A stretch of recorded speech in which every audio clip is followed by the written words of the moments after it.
The rain hammered against the Packard's roof, a relentless percussion accompanying Elias's mounting unease. Silas, the groundskeeper, drove with a grim efficiency, his gravelly voice a low murmur against the storm. "The residence is a bit further out," he said, glancing at Elias in the review mirror. "A family estate, mostly abandoned now." Elias's hands throbbed, the unnatural twisting a constant, nauseating reminder of his experiences at Blackwood.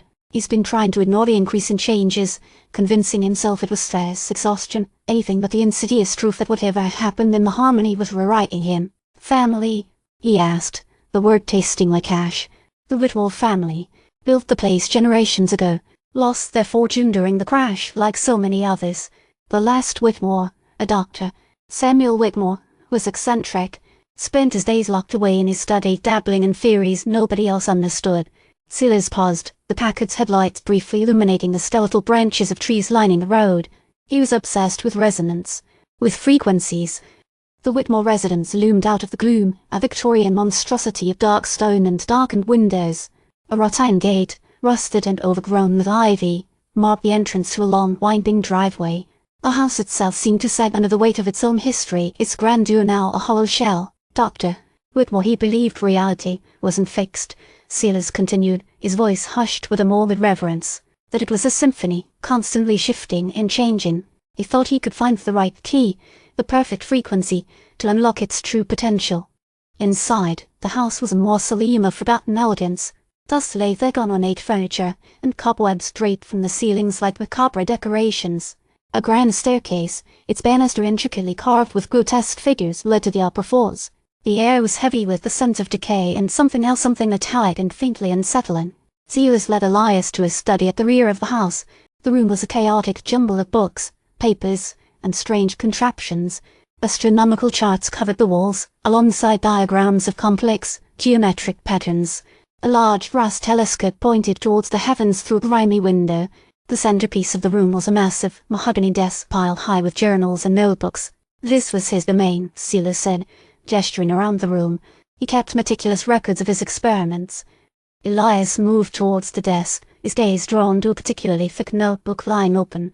The pages were filled with a sputtery handwriting filled with equations and diagrams that seemed to defy logic. He recognized symbols he'd seen before, symbols associated with the harmony. He was working with frequencies resonance patterns, Elias murmured, tracing a finger over one of the diagrams. He was trying to manipulate reality. Suddenly, a voice echoed from behind them. "A fascinating obsession, wouldn't you agree?" The caretaker stood in the doorway, impeccably dressed as always, his eyes gleaming with an unsettling intensity. "Dr. Whitmore was a visionary," the caretaker continued, stepping further into the room. "He understood that reality is not what it seems. It is a malleable substance, waiting to be shaped." Elias felt a surge of anger, a primal instinct to reject the caretaker's words. "You're manipulating him," he said, his voice tight with suppressed fury. "Using his research to further your own agenda." The caretaker smiled, a thin, unsettling curve of his lips. "A perceptive observation, Mr. Thorne, but I assure you I am only continuing his work, helping him realize his true potential." He gestured towards a small, ornate music box sitting on a nearby table. It was crafted from dark, polished wood, inlaid with intricate carvings of swirling patterns. A faint, unsettling melody drifted from it, a discordant echo of the harmony's music. He had a prototype, the caretaker said, his voice low and persuasive. "A device capable of amplifying resonance, of aligning frequencies. It is delicate but powerful." As Elias looked at the music box, a wave of dizziness washed over him. He felt a strange pressure in his head, a sensation that his thoughts were not entirely his own. He looked down at his hand and a gasp escaped his lips. The twisting was worse now, the bones contorting at unnatural angles, the skin taking on a sickly, greenish hue. "What have you done to me?" he cried out, his voice cracking with desperation. The caretaker's smile widened. "I have merely opened your eyes, Mr. Thorne. Showed you the truth. You are key, you see. A resonator. You have a natural affinity for these frequencies. A resonance." Suddenly, a flicker of movement caught Elias's eye. A shadowy figure darted past a darkened window, disappearing into the gloom. It was the Fragmented Woman, a face a mask of terror and desperation. "Help me!" she whispered, her voice barely audible above the music box's melody. "He's coming! He's taking them all!"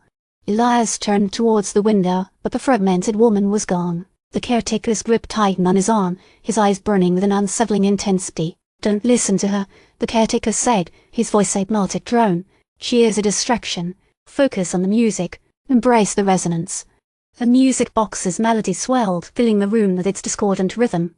Elias felt a terrifying sense of loss, a feeling that he was slipping away from himself, dissolving into the symphony of frequencies. He looked at Silas, desperate for help, but the groundskeeper's face was blank, his eyes distant and vacant. Then Silas spoke, his voice a low, gravelly murmur. "The symphony is beginning, Mr. Thorne. Listen closely. It is the sound of a new reality." Elias screamed, a desperate cry against the encroaching darkness, but his voice was swallowed by the music, lost in the symphony of frequencies that threatened to consume him. The room began to spin, the walls blurring into a swirling vortex of colours and shapes. He braced himself, ready to scream, as the harmony enveloped everything,